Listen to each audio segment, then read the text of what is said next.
This is the Exodus 4, aka the Jackalope, from Exodus Knife and Tool, crafted by White River Knives.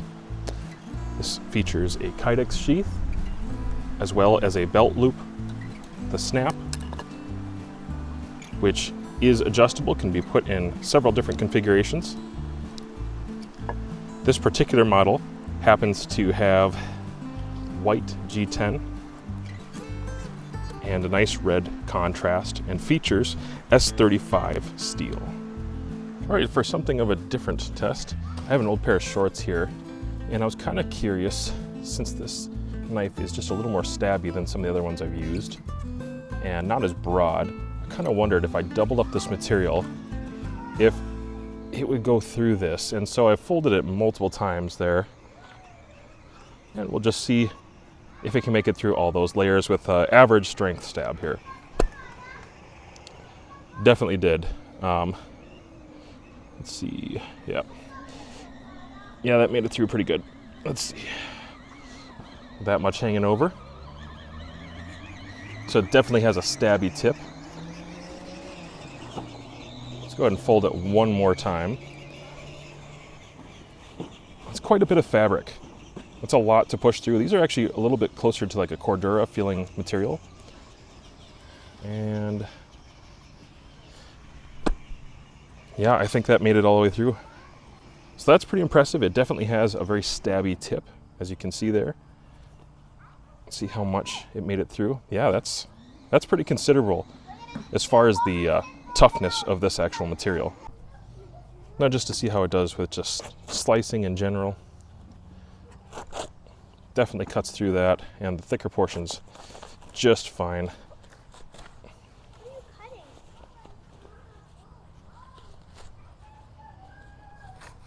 All right, here's some plastic tubing.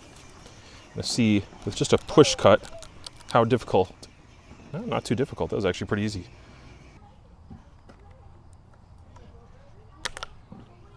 It's a pretty clean cut through some little thicker plastic there. Definitely an EDC kind of task.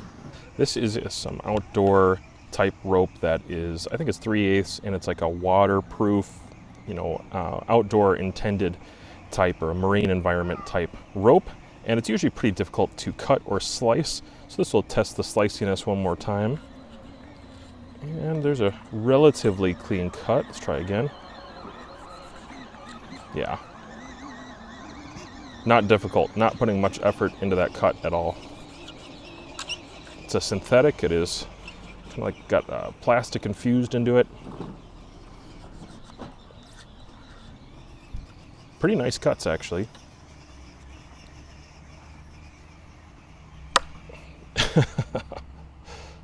Wow. Yeah, that's not too bad. S35 does a great job at keeping an edge too. I just noticed a little bit ago, I tested out the edge one more time, just still shaving sharp after using it for a few days in some harder tasks, and also harder materials like cutting plastic, cutting some wood, lots of feather sticks, notches, that sort of thing. Usually it loses its hair popping edge, and it's just a nice functional edge, S35, but it's still hair popping, so that's not bad at all. I'm really surprised with the thickness of the tang that it is still coming down to such an acute angle, a sharp angle, and it's keeping it without losing that kind of that initial bite. It's still doing pretty good. Now trying it out doubled up. Let's just see if I can slice through. Okay, here we go. Ooh, that's some pretty tough cordage, and it definitely made a nice clean cut. If you can see that, it's a very clean cut.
This blade can be oriented a few different directions and worn in multiple temperatures and climates. Depending on the clothing that I'm wearing, I may wear it cross draw or horizontally. But it also has the capability to be worn vertically, which I've done several times now, and actually it does stow away pretty well vertically. I'll show you that now. So here's an example of wearing it vertically. And I'm actually running it through these belt loops with a 1.5-inch instructor's belt. And this actually works pretty well, and it stows away pretty well. I've been able to EDC it like this for about the last week as a minimum in this orientation, but sometimes I've actually just dropped it into my pocket because it is relatively slim and easy to put away.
If you're ever looking for black bears, a great place to go in Minnesota is the Snake River. Snake River just seems to collect a lot of black bears. Somebody told me a little bit ago that this is the highest population of black bears in Minnesota per square mile or something like that. I can't remember exactly how they got to that statistic, but it was a DNR person. They said there's just a huge amount of black bears and wood ticks and mosquitoes here. But the temperature is pretty low and it's starting to cool off quite a bit, which is great. My daughter fell in the water a little bit ago, got all soaking wet. But I've been out here and got a nice pistol on my side and a good blade. I didn't want to come out with much today. And so aside from my camera gear, I have very little with me today. And I just wanted a low footprint. You know, I didn't want just even a backpack's worth just a little satchel, side bag, basically, of my things. And majority of that was my camera gear. But in my anorak here, I do have the Exodus knife and tool Jackalope. So this is the blade, super small footprint. Been very happy with it so far. And I'm pretty impressed that I was wrong. So when I saw this initially, I thought, yeah, it's going to be a limited EDC, but it'll have some function. It'll probably be uncomfortable in the hand after I work with it for a while. And I thought I kind of knew what some of the limitations would be because it's not overly broad, and usually I use more broad blades. It's not, as broad of a handle or as thick of a handle as some, but it is sufficient. And actually just the ergonomics of this, White River Knife and Tool, amazing work, fantastic work. In fact, this is a real premium blade, guys. Just everything about it. The coating is phenomenal. The printing and the text is so high quality. And this is why you buy American made stuff, because this right here feels like a true custom. Pride of ownership is something that when you look at American custom knives, and I've done a number of companies that are American customs, this is not represented in a lot of the other production knives that you might find that still have good materials, but they're just not made the same way, and the fit and finish is not anywhere near the same. And so starting with this, the Kydex sheath for this is phenomenal. I'm going to talk about the fitment. So no rattle, none, zero, but it's also not too tight. It's perfect. It's absolutely perfect. No critiques. I have nothing. I got nothing I didn't like about it. I think for the design of this kind of knife right here, the Kydex sheath is perfect. Mounting options, very versatile. You can do a lot with stuff like this. I'm going to show you in a different part here how I sometimes wear it. But this sheath and the mounting brackets, the tension, the water drainage here, all of it, the thumb ramp, the relief on the underside, and the the option that it comes with. This is a really good blade and Kydex sheath combination. So I don't have a lot of critique about that. I do love the red. Okay, I'm a little bit of a sucker for the red. Stands out, really nice high contrast. Just this whole package. I could probably drop this any time of the year in Minnesota, in the grass, in the dense brush around me, even in the water, and I would find this thing. It's going to contrast at any time of the year. I just think that's so cool. It's really nice. And, I'm not actually worried about it falling off because this button was super firm. It's a very firm button in a good way. And I just don't think I'm going to lose it. Most of the time it's even in a pocket or somewhere where I just don't think it's going to fall out. But if worst case scenario happened, even in the snow, okay, white and white, but the red, that's awesome. Red is going to stand out very well. Good high quality Kydex. The edges, the burnishing, just nothing about this that I have a problem with. It's really detailed, actually. Very detailed Kydex. Slipped right in. Didn't have Kydex shavings coming out with it. That's another thing. Sometimes when you get a fresh sheath, if it's not done exactly right, you're going to get some shavings that come out with it. It's going to rub off on maybe the scales or the blade. And the first 50 times you put it in and out, you just get some Kydex, riffraff and shavings and stuff coming off with it. Not with this one. Just perfect. Retention, perfect. Strong, but not overly strong. Man, I tried to come up with a critique or an idea of a way you could change it. Unless your belting, mounting options would be different. I just don't have a critique for this. I think it's really good. I'll put that aside for a second. So for me, the blade now. Again, this isn't my design. Somebody else designed this, Jacob's idea here. And I like the idea of Exodus Knife and Tool. Jacob's a good brother in the Lord, and that's really cool. I love that. But more specifically about the way the knife works now, I think one of the most crucial success points of this blade is actually the thickness of the scales and the contouring here. I was able to just feel really comfortable with this blade in hand, whether I was cutting through rubber, whether I was stabbing into something and cutting through stuff, like heavy gauge plastic, or if I was doing a little bit of bushcraft. I found that the handle scales themselves did not burn me out quickly. I'm used to thinner and less broad handle scales just being generally uncomfortable because they're usually square.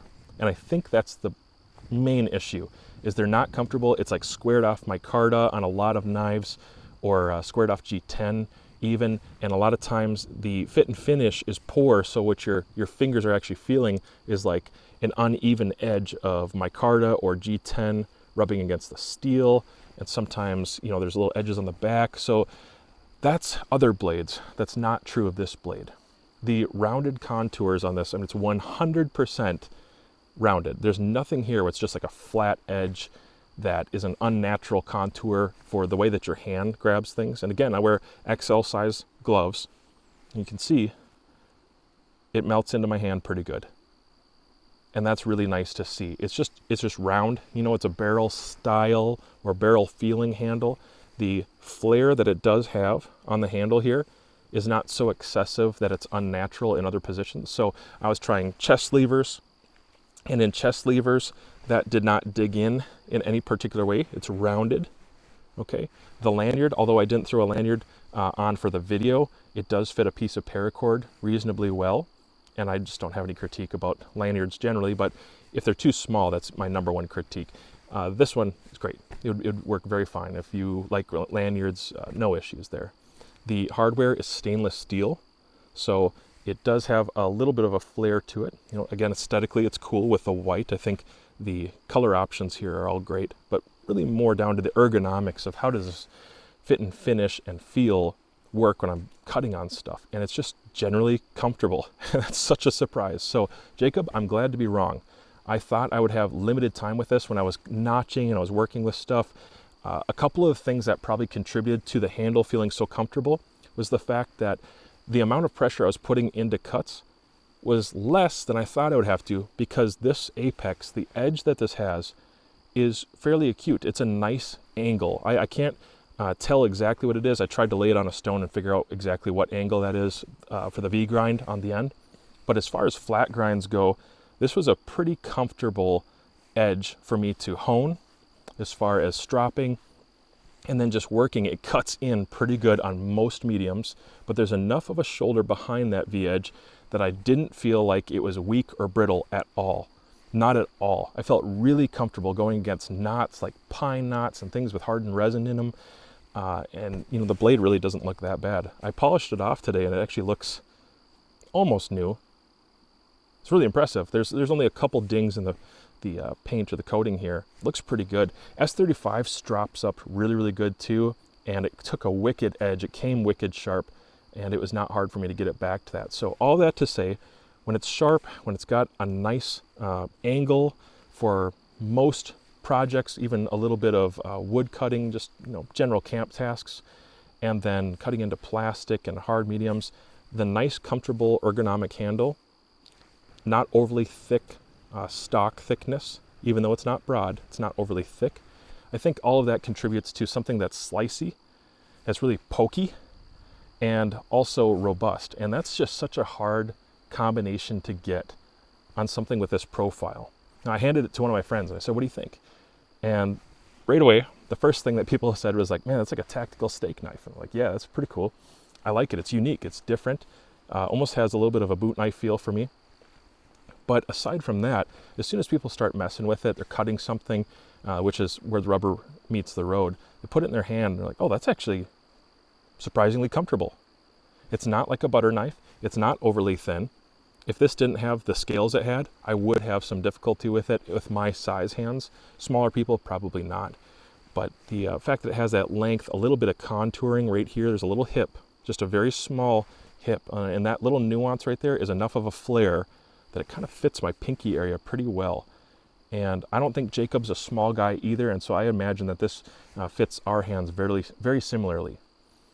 The red contrast, now that is really cool. You can get all sorts of options. You can get no viz, it's like a totally blacked out version of this. You can get kind of tan. I saw recently there was like, I don't know, it was like sprinkles or something, like donut sprinkles. I couldn't exactly tell what the makeup was, but he's got a whole bunch of options with this, high vis, no vis, or something in between. And so if white and red is not your thing, don't worry about it. There's a lot of options, and you should look on his website and probably his Instagram too. Go check those out, because this is not the only model that he has. One thing I can really appreciate is just the power I can get in cuts like that one right there. I can actually push this through a significant amount of wood, and that's just something with me and my channel. I do a lot of woodworking. And if I'm going to have a blade, it has to have some capability to go out in the back country with me. And this is just not that limited. It's not probably going to be my first pick when I'm spoon carving or doing specifically bushcraft. There are blades that are more, well designed for that. But the best blade is the one that you have on you, and this is slim enough, the footprint is small enough, the weight is not bad, and it's still robust. It just has a lot of versatility where I would actually take this with me on a lot of trips. And if I find myself down at the river or a place like this in my vehicle and I have some time to kill, I can still go have fun with this and enjoy it. And especially because the quality of this production is so high, it just feels really, really nice in your hand. If you've never had a custom before, you've never had something that's made, American made, that has this kind of quality to it, then you don't know exactly what I'm talking about. But there is just something about a blade like this that it's just more enjoyable to use. And it doesn't suck. It works good. I mean, that's a powerful cut for a less than 1 inch broad blade to make. Very powerful. And I'm just so surprised that this coating doesn't seem to show a lot of wear very easily. Now, I have not hit this on a stone. I haven't needed to. It's S35. So let's talk about that a little bit. S35, but it's actually on the rock wall. I think I saw 59 to 60, which is so cool. I love to see S35, which generally is tough enough for me as a steel. Steel toughness and hardness are not the same thing. But it's a tough steel, and then it's also hardened up to that 59-60 point. And so I didn't have trouble stropping this. If I dulled it down a little bit, all I had to do, something crashing through the wood, sorry. All I had to do was get out my leather strop and give it a few pushes, and maybe 3 times back and forth on a true leather strop back to shaving sharp. It doesn't have any dents or serious gouges in the blade yet. I thought there maybe would be, and here's where I thought that would happen. I was pushing against some hard plastic, like both hands pushing through some thick, rugged plastic, and I was cutting it. I was stabbing it into a few times, and I just thought, yeah, plastic like that could probably put a little dent in it. But I think that hardness actually contributed to some strength in the edge, because I honestly see nothing. There's just enough strength behind that shoulder there to keep the edge from just folding. It's not so thin that it's weak or fragile. I don't see anything, guys, and I've been looking at it over and over again. I don't feel anything when I run my nail over it. No knife is perfect. They all break down. You have to sharpen them all. S35 isn't a miracle steel, and it's no magna cut either, but it's a very, very good option for a blade that you actually use. Something that you're going to want to touch up or strop up or even have to resharpen at some point. Something that I'm going to EDC, a blade like this, which when it comes to EDC, I would much rather fix blade EDC. Any day of the week, I would rather do that. In the wintertime, I get away with it really well. I want something, though, that I can touch up without spending an agonizing amount of time on a stone or a belt, which does happen sometimes with the harder and more higher chromium steels. In general, it's just tougher to do, and it can be kind of frustrating to learn a new steel. But I'll tell you, I have so much experience with S35, like this is easy. It is not hard. I don't think I'll have any trouble stropping this or even hitting it on a belt in the future to bring back an edge if I let it go that far. It's one method I like to use is the knee draw method for making feathers. And with V-grinds, it's really not that tricky, guys. You just find the edge and you go slow and you pull the wood towards you like this. And sometimes I actually find V-grinds make the thinnest and most radical feather sticks because they don't dig in inherently really deep unless you choose to. And they can dig in very deep if you choose to make it that way. But if you're just really gentle with it, really soft, you can actually make incredibly thin feather sticks. I would have to wager that overall, I'm probably better making feather sticks with a flat grind like this than I am with a Scandi. Scandies in general I prefer for woodworking, which is a lot of my application.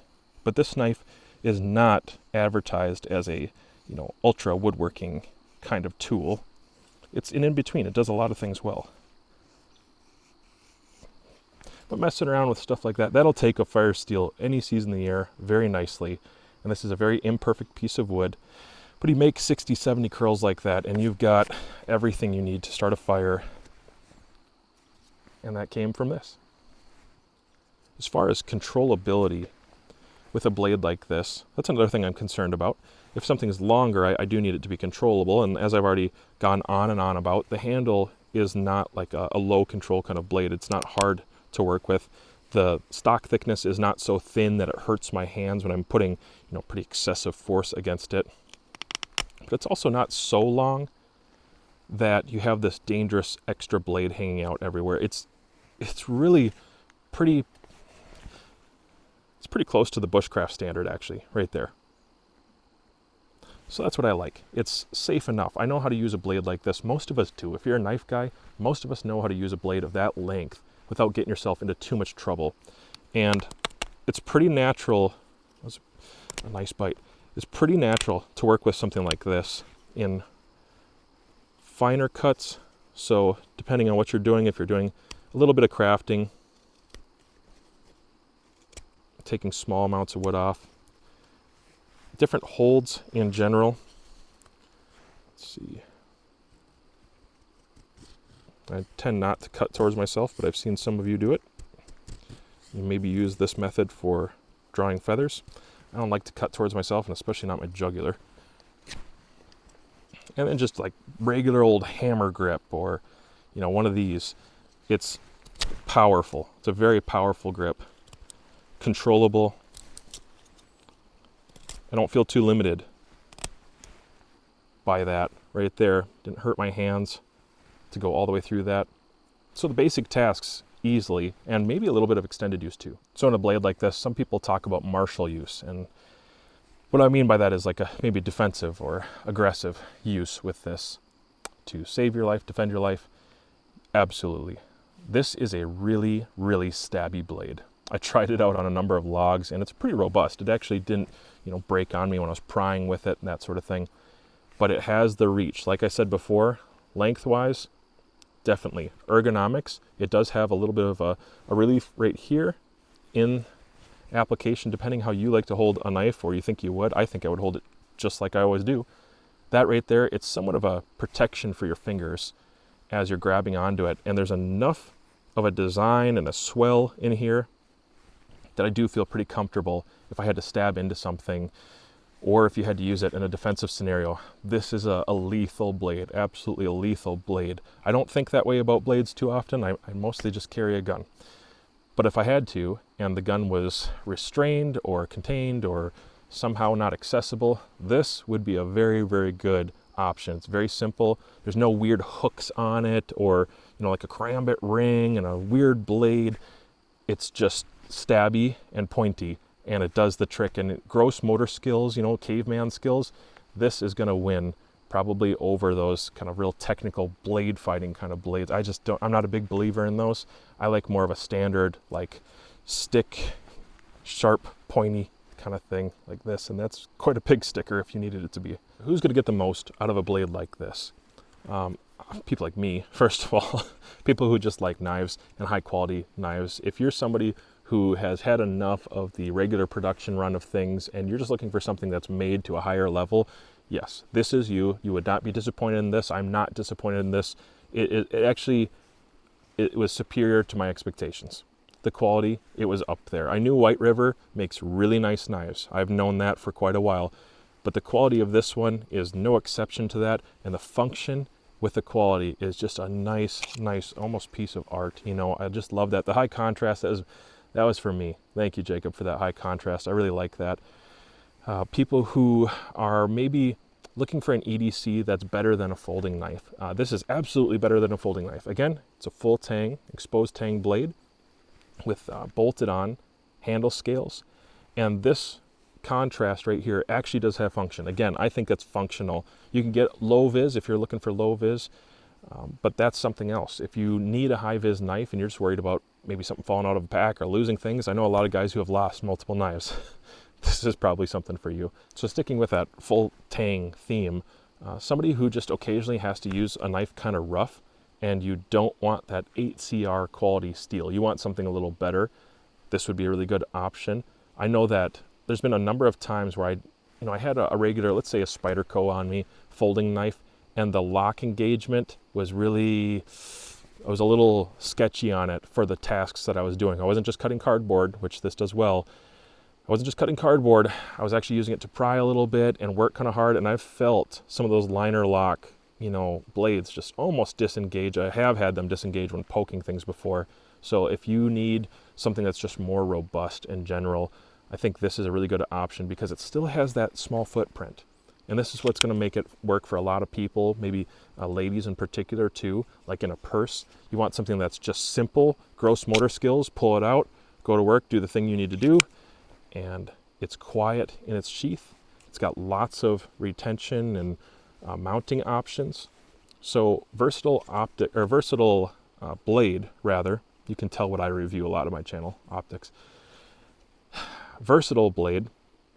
I'm having trouble thinking of who wouldn't enjoy this or who wouldn't get something out of this. I suppose if you're just a folding knife kind of guy and you need a really low footprint and you've never tried a fixed blade, or you can't carry stuff like this in your area legally, I suppose maybe that's one thing for you to consider. But even around the house, around the farm, this is a pretty cool blade to have, and it's just comfortable for me in general. It's not so heavy and the footprint isn't so big that I won't actually wear it. It's small enough that it doesn't feel that different than wearing a folding knife for me, especially when I get that ulti clip and I put it in my pocket that way. That's pretty much going to be the way to go. I'm almost 100% sure. Well, it's about that time. I need to wrap up this review. It's already past 30 minutes. When you like something, you can talk about it for a long time. At least I can. So I'm going to suggest you head over to exodusknifeandtool.com and look up the Jackalope. Now, this isn't the only model he has, and I'm sure we're going to see more in the future. You could also check out White River Knives, who's producing this for Jacob. This is a really cool blade. I really enjoyed the trips I got to go on and spend time with my family and just use a good quality American-made blade.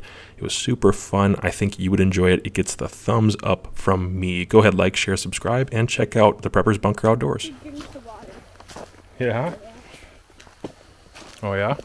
That's why we have to pack a lot of water. If we're going to go to somewhere there. You got a lot to say, don't you? I guess I do. Are you playing video? Yep. Literally talking the whole time. It's fun to have you with, though. I like having you with, Arya.